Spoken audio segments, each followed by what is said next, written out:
Hello, I'm Sumati Sharan, founder and CEO of Ladle, personal sous chef to help nourish women in midlife. After years of working for big technology companies, I decided to build Ladle for women like me and women like you. As we go through this midlife transition with perimenopause and menopause, we're juggling a lot of responsibilities: jobs and careers, growing kids, aging parents. I wanted a place for you and I to be able to easily find healthy recipes for us, as well as personalize this for other people in our life. And that is why I'm building Ladle. Today, I'm actually really excited to talk to Alicia Connor. She has a great background. She's a nutritionist and a dietitian and also a chef. So today, Alicia and I will talk about what food means to each of us and how we're going to help cooking at home be easier and healthier for you. And with that, I am going to welcome Alicia to come and talk with us. Wonderful to be here. Thank you so much for the invitation. Oh, absolutely. This is fantastic to see you. So actually, this is a great way to introduce you. What I will do is, let's do this. Let's tell us a little bit about yourself, so the audience gets to know who is Alicia Connor. Sure. So as a kid, I grew up as a picky eater, and I learned the power of food, like what brought me comfort. Because what I chose, I was very things. Food needed to taste a certain way. I needed to like it. If I didn't like it, if there was too much meat or too many certain things that I didn't like, then I wasn't going to be able to eat it. And so I learned the power of food and the quality of the food. As a kid, as my mom cooked most of my food, most of the food from scratch for the most part. And then, so I got into this path to become a chef for my first career. And then later on in life, I became a dietitian. Okay, so what got you started? So this is kind of interesting, right? You were a chef first, correct? Mhm. And then you became a dietitian. Is there something that did you add being a dietitian to being a chef, or did you switch paths? I'm really curious as to, whether there was a transition, how did that come about? Sure. So I didn't want to work in restaurants long term, working nights, working in fine dining restaurants. I just didn't. I knew that that wasn't going to be my long term path. I also wanted more information about the quality of food, and it just made sense that nutrition and cooking skills match together. They're like practical skills. So it was like a career transition, and I was also experiencing some vision loss. And so I not only personally wanted to change careers, but I also needed to sort out a career path that fit me in all the different ways that I was experiencing life. Awesome, awesome. So you basically saw things in your life, like, your health and other things, and you made that a priority. And it's like, okay, how do I include this in what I want to do? That's incredible. Thank you for sharing that with me. Um, yeah. So what would you like to ask me?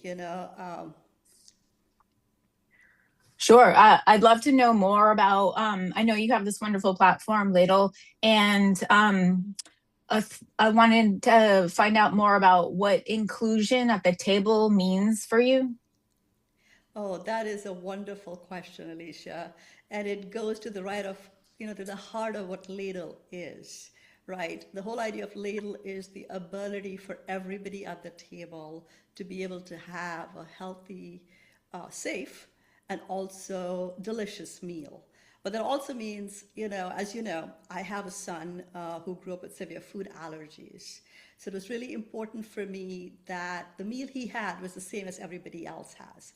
Because you understand that, especially for children, it's really important to their self-esteem that they are not like, that they don't get to have something different while somebody else eats something different. From day one, I made sure that he got to have what everybody else did, whatever the changes I needed to make for him, of course, but his meal looked like everybody else. I didn't want that case. You know how when people go home for holidays and you're vegetarian and you go home and you get the side dishes, right? Thanksgiving, Christmas, you're with your family and you're getting, the side dishes. I wanted to make sure he got his entree.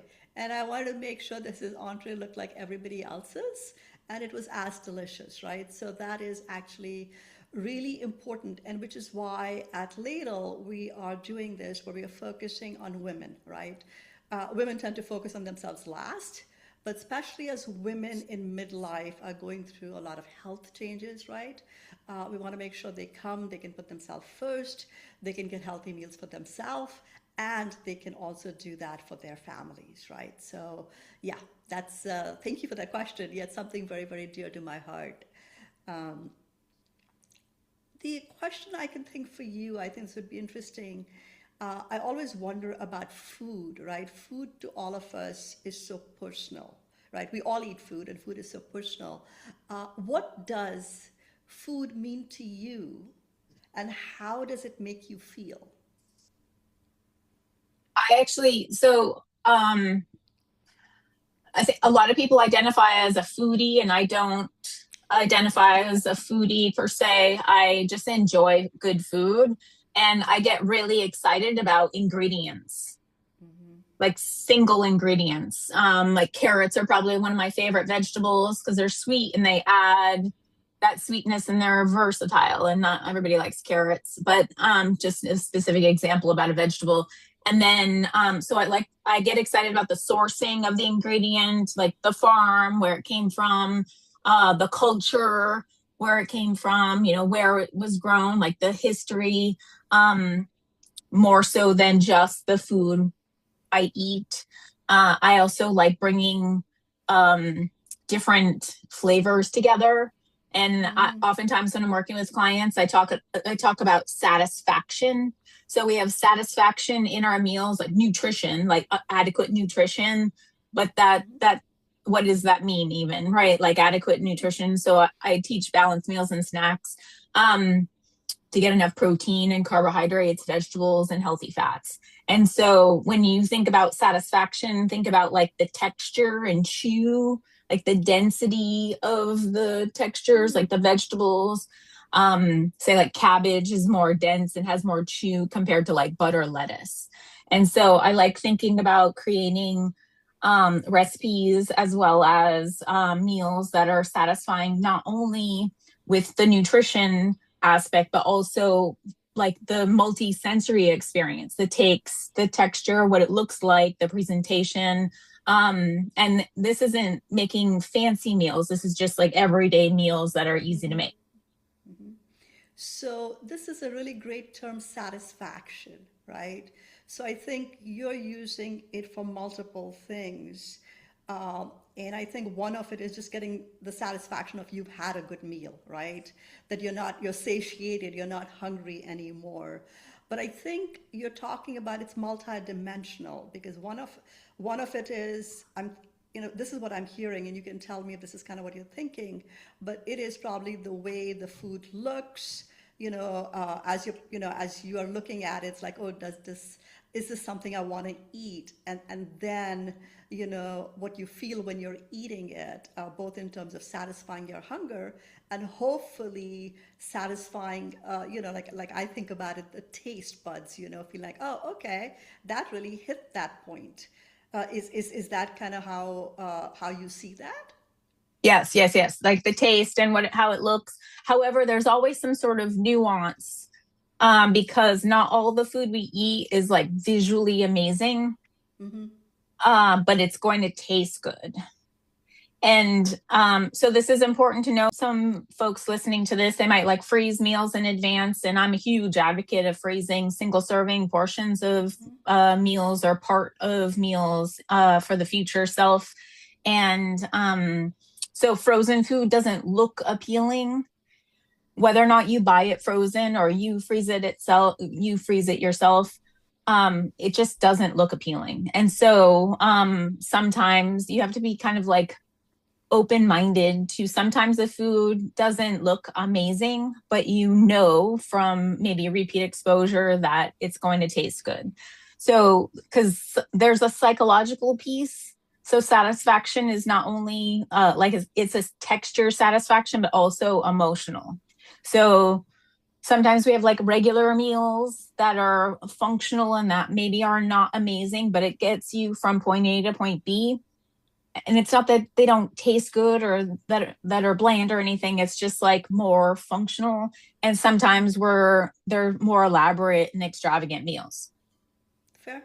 That's actually a fair way of looking at that. Yeah, thank you. Thank you for clarifying your definition of satisfaction to me. Yeah, yeah, absolutely.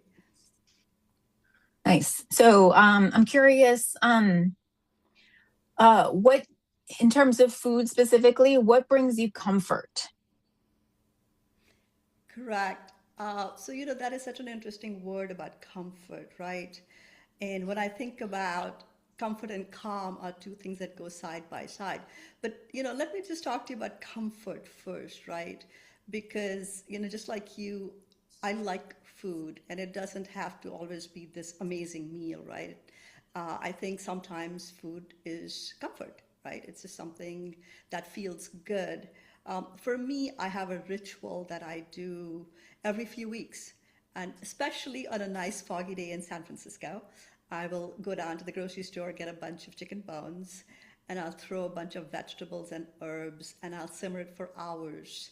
And the smell of that one, makes my kitchen smell amazing. But that's broth that I use in different dishes, so that's actually really great to have. The calm piece, which is also coming from comfort, but that's also the ability to be able to have healthy meals, but also be able to calmly go through my life, which is very difficult as a founder, right? Because I work a lot of hours. Think about this at that 6:30 magical hour in the evening. And one of the things I do like to do, Alicia, is I like to have dinner. It's like dinner is one meal. I don't just, want to assemble or something. I like to have a nice meal at the end of the day. It doesn't have to be elaborate, but it has to be, something that I will enjoy. What helps me be able to do that and do anything else in my life, whether, I'm going to chill out that evening, I'm going to work later, is how do I easily make that possible? And that's where planning comes in, right? I plan which days of the week I'm going to cook at home, what am I going to cook? And at times I get groceries ahead of time, right? So it's like, okay, I got 20, 30 minutes to cook. What am I cooking? Check, right? I've got the groceries and now I'm just going to make this meal. And that just makes my whole evening and day just be seamless, right? And yeah, it's just a nice thing to actually be able to do. And I think the more we can do that, because cooking uh, for health is important, but you have to integrate that into your life. Yeah, and I love being able to have some of these things predetermined as per se versus having to figure out everything at the end of my day. Planning is essential. I think flying by the seat of our pants and just grabbing as we see it is just not a recipe for success. Yeah, yeah. Not when you're juggling a lot of things, right? If your life is just about figuring out the next step, right? And again, as I mentioned, the women we are focusing on are going through midlife. They're focusing on their health. They're juggling careers. They're juggling jobs. They're juggling growing children. A lot of them are in relationships with their partners and husbands. And then it's a sandwich generation, right? So they're also got aging parents. And your day doesn't stop with dinner, right? There's lots of other things to do afterwards. And so uh, the choice is between can you do it or not do it. Why not be able to set the structure that allows you to do that. um, This is a good segue into talking a little bit about, you've got this background in nutrition and being a dietitian. You've also been a chef before. And as you and I are at Ladle are working together on certain things, how do you see us helping women, like I just mentioned, all these priorities, right? They're juggling all these different things. How do we help them? How do we make their lives easier? I think encouraging like living in reality, sharing information about what's realistic and what's not realistic, um, and encouraging a focus of self-care, as you mentioned, the oxygen mask up kind of situation, and that it's okay to take time to take care of yourself, listeners here, and the partnership is going to expand over time, um, uh, together here, and so sharing tools, tricks, hacks that literally save time. We each have 168 hours per person per week, no matter how you look at it. It's a Yeah, shared experience, and like yeah. sometimes it might not feel like you have time, right? And we hope to share solutions to simplify the act of eating healthy more often at home.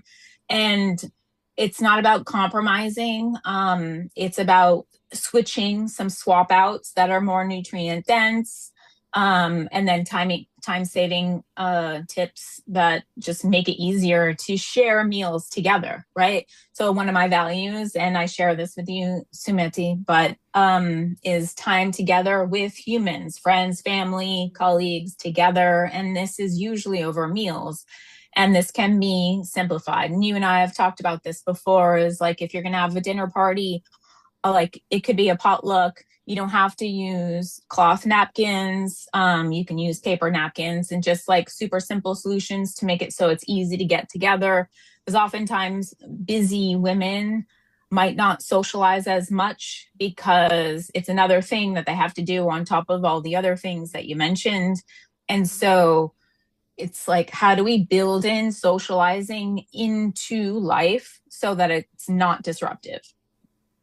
Yeah, and I think the pandemic taught us all how important it is for us to socialize and make time for people, whether people in our lives or friends, and just be able to do it more easily. And I love the fact that, especially the example you brought up with, the women are so much about wanting to do things perfectly, right? You can use paper napkins, paper towels, whatever it is. You don't always have to have those cloth napkins. So yeah, I really do look forward to being able to like demystifying the whole notion, because a lot of reasons why people and women especially don't cook at home is that whole for it's cooking has always been a chore, right? It's in a lot of cultures it's still it's something that women do. It's a chore, it's difficult, and it doesn't really have to be that way, right? I mean, if you can cook at home a few times a week, it allows you to be healthier, and health is such an important consideration at this time of our lives.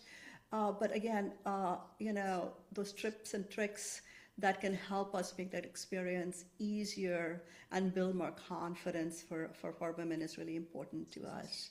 That's great. Thank you for sharing that. Sure, sure, sure. So I'm going to say a phrase. So when you think of this phrase, I want you to tell me what comes to mind. So Okay. think about, if this is, how can I make this easier? Is this the easiest way to do fill in the blank? Ah, talking about ease. And I think that is such an important thing to me and to other women, right? As I mentioned, we're juggling so many different things. And a lot of us are also really, on this track where we are building our careers further, and, all the social stuff that we want to do. And of course, the sandwich generation, as I mentioned.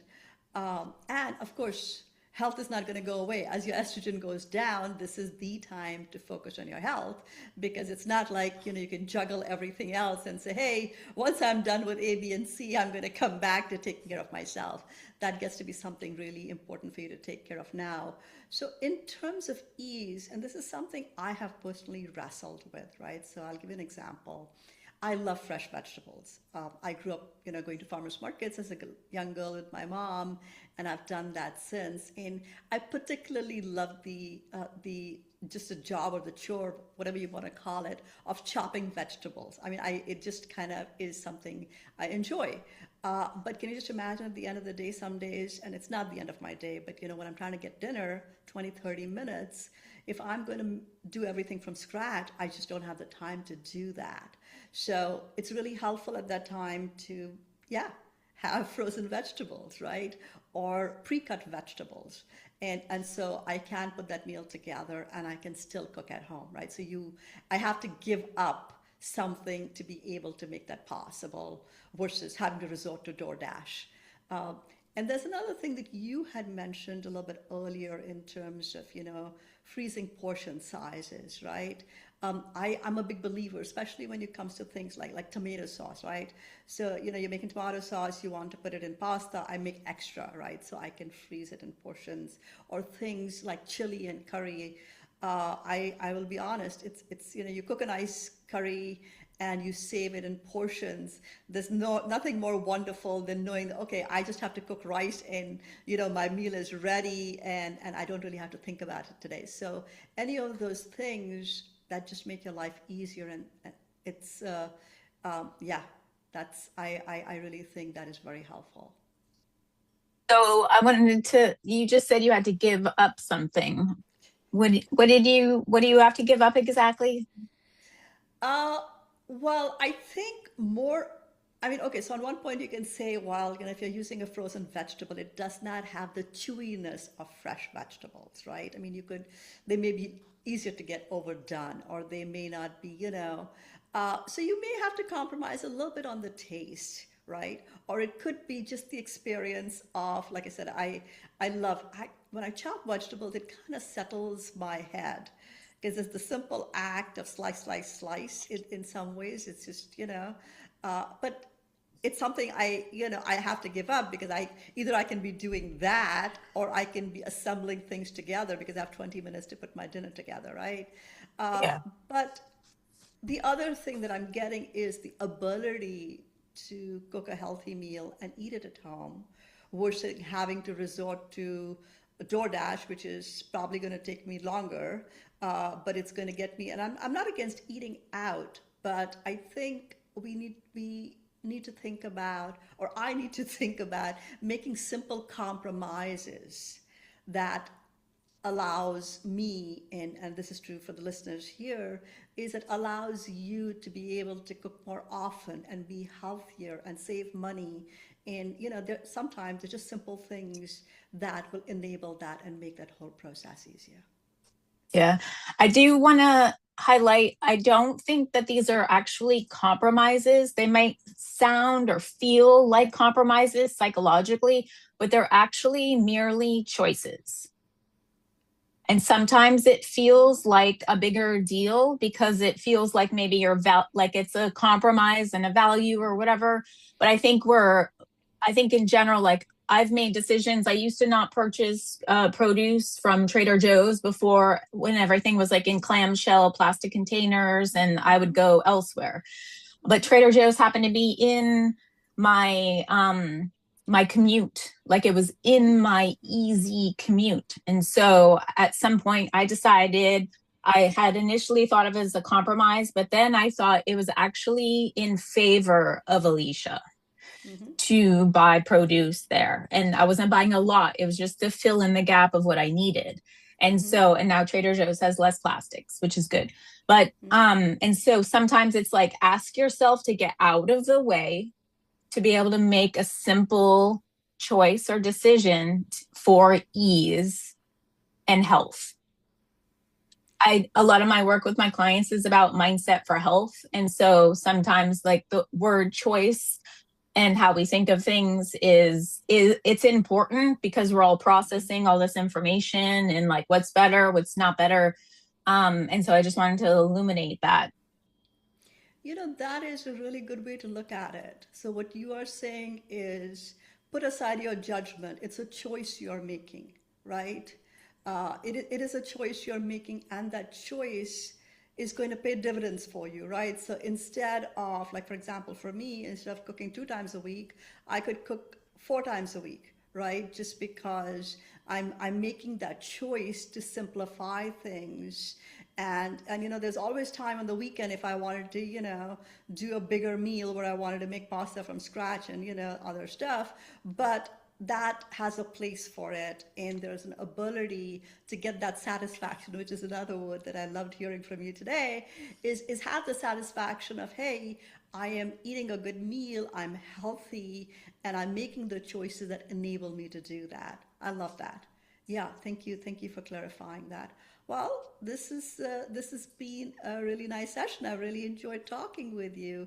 Thank you for joining me today, Alicia, and I hope to talk to you soon. And I'm super excited to help women nourish themselves as they go through midlife. Please check us out at app.ladle.cooking. And of course, if you have any questions for Alicia or for myself, please reach us at info@ladle.cooking. Thank you so much. Cheers. Bye bye. Take care. Bye. Bye.